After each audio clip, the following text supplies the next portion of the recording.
بسم الله الرحمن الرحيم كسعته دلدا جديد ليدا حمول كدكدا مقدشو كسعته جناعسtada goobaha ganacsiga kule hareeraha wadooyinka ku socoto taliyaha saldhigga booliska dekada muqdisho og agaasimaha waaxda xiriirka degmooyinka gobolka banaadir og agaasimaha guud ee bilicda iyo nadaafada gobolka banaadir og afhayeenka maamulka gobolka banaadir og taliska qaybta guud ee booliska gobolka banaadir og taliska qaybta guud ee ciidanka nabadgelyada wadooyinka og taliska ciidanka ilaalinta deegaanka xamar og xogayaha guud ee maamulka gobolka banaadir og gudoomiyaasha ku-xigeenada maamulka gobolka banaadir og maareeyaha dekada muqdisho og taliska ciidanka booliska Soomaaliyeed og wasaaradda dekadaha iyo gaadiidka badda xukuumadda federaalka Soomaaliya ujeedo wargelin iyo farid iyadoo laga duulayo sidii loo fududeyn lahaa isu socodka gaadiidka magaalada muqdisho isla markaana loo yareyn lahaa samxadda iyo jaamka xoogan ee ka jira caasimadda waxaa la farayaa dhammaan gaadiidleyda xamuulka ee ka howlgala dekada magaalada muqdisho in wixii ka dambeeya maanta oo taariikhda ku beegan tahay 3 bisha 8 2021 in gaadiidka xamuulka ee badeecadaha ka soo qaada dekada magaalada muqdisho ay ka soo bixi karaan laga bilaabo saacadda markay tahay 10 habeenimo kuna eg 4 saqdhexe ama subaxdii hore ee xilliga subaxnimo salaada subax waxaana la mamnuucay baabuurta soo qaada rarka dheeraadka ee had iyo jeer ee waxyeeleysa bulshada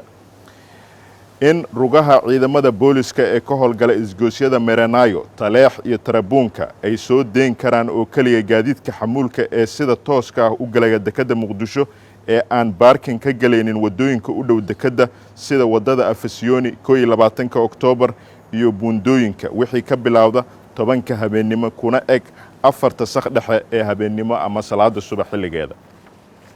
waxaana dhaqangelinta howshaasi u xil saaran taliska qaybta guud ee booliska gobolka banaadir iyo taliska qaybta guud ee ciidanka nabadgelyada wadooyinka taraafiko iyadoo ciddii aan u hoggaansamin awaamirtaasi lala tiigsan doono maxkamadaha iyo laamaha garsoorka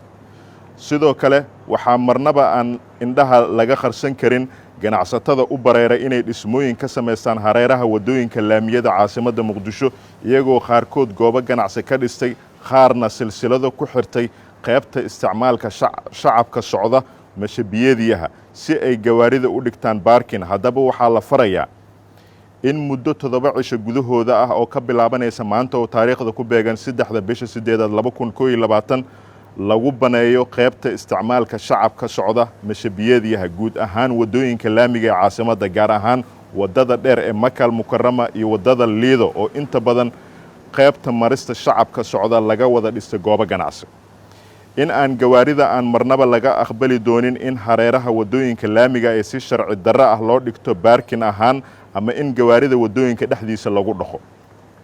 waxaa dhaqangelinta howshaasi u xil saaran taliska ciidanka ilaalinta deegaanka xamar munishibiyo oo kaashanaya talisyada qaybta guud ee booliska gobolka banaadir iyo qaybta guud ee ciidanka nabadgelyada wadooyinka taraafiko iyadoo ciddii aan u hoggaansamin awaamirtaasi lala tiigsan doono maxkamadaha iyo laamaha garsoorta